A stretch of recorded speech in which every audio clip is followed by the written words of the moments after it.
Hi, so my name is James Craig. I'm a study leader at the Young Musicians Programme at Sage Gateshead. I also play cello in Royal Northern Sinfonia. That's my job. I play the cello. I want to show you some amazing things today that the cello can do. Well, to be fair, it's going to be two cellos. I'm going to start off with this one, but then I'm going to show you another cello that can do some amazing things. I want to play you the start of a piece of music that was written 300 years ago. That's equivalent of my great-great-great-great-great-great-great-grandfather. Although I may have overgraded myself, I'm not sure. There may have been one too many. But I want to play the start of Bach's Prelude in G major.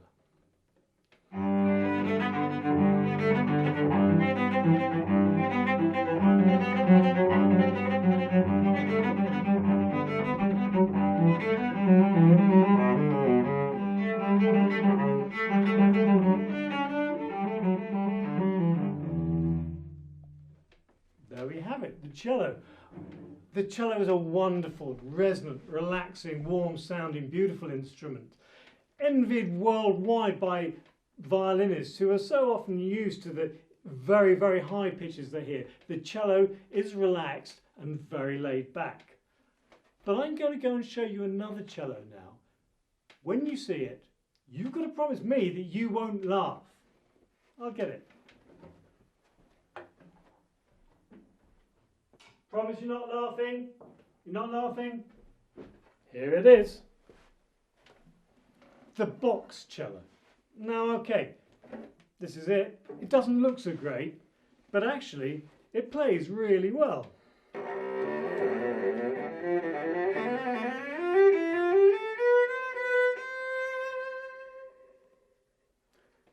But that's not the main point of me showing you the box cello today, because here's something amazing that the box cello can do. Look what happens if I begin to turn this. I turn, and you can see something's coming loose, and something's coming away in my left hand. This we call a peg. Every string instrument, violin, viola, cello, double bass, they all have 4 pegs. They also have 4 strings. The strings aren't in fact made of string, they are in fact long and thin pieces of metal. Now look, every stringed instrument, violins, violas, double basses and cellos, have 4 of these strings. They have 4 pegs. It just comes out, the parts take apart, they fall on the floor. There goes the 3rd string, and then the 4th peg. Look what happens at the bottom of this. Oh, something else falls off as I take the 4th peg out. This bit of wood that's fallen, we call the bridge. It looks like a bridge. It's got that arc shape to it. Here comes the 4th peg and the 4th string, but something else is still coming away at the bottom of the instrument. Can you see that big black piece of metal? There goes the 4th peg on the floor. This piece of black wood we call the tailpiece. It looks like a tailpiece, and there's a conveniently hanging string. The 4th string goes on the floor. There's more. We cellists don't play standing up like violins and violas. We play sitting down, and to make the instrument tall enough for us, we have what we call a spike. If I undo the screw here, the spike will fall out. Ow! Onto my foot. The spike is just purely a long, thin piece of metal. This, I don't know what we call this. I suppose it's the spike holder, but that falls out too. But look, there's lots more that this instrument can do. If I turn it around, this is the longest job of all. If I turn this screw here, I keep turning, out comes the screw at the back. And then look what I can do. This is a really good bit. If I pull here, this all comes away. Look, now we're left with this. If I tap on the floor, this comes away. This piece of black wood we call the fingerboard. It's quite simply where we put our fingers and push our fingers down to play all the notes, the fingerboard. This we call the neck, a bit like a long swan's neck. At the top it's a little bit like a Viking boat, but that we call the neck. But this is the really important bit. This is what I want you to remember, because then we're left with the magical part. This wooden box. And inside this box, it's amazing. You have to see what's inside this box.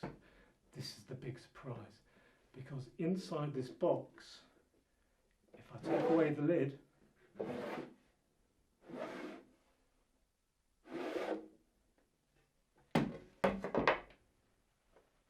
inside the box is absolutely nothing, because that's what string instruments are. They are empty, hollow, wooden boxes. There's no batteries, there's nothing electrical inside. Just the cello I played earlier on is a hollow, empty wooden box. This is too. The sound reverberates, echoes around inside, and comes out of the front of the instrument, and you hear it as you heard it. Stringed instruments are hollow, wooden boxes. Now this is great, but somehow I've got to put it all together again. Now let me see, where did this bit go?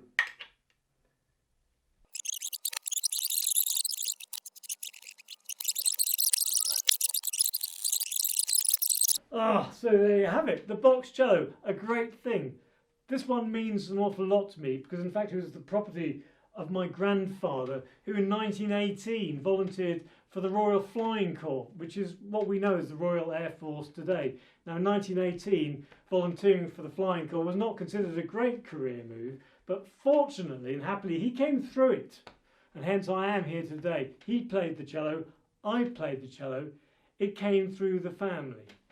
To finish, I'm just going to play the opening of another Bach suite, the third suite, the Prelude in C major.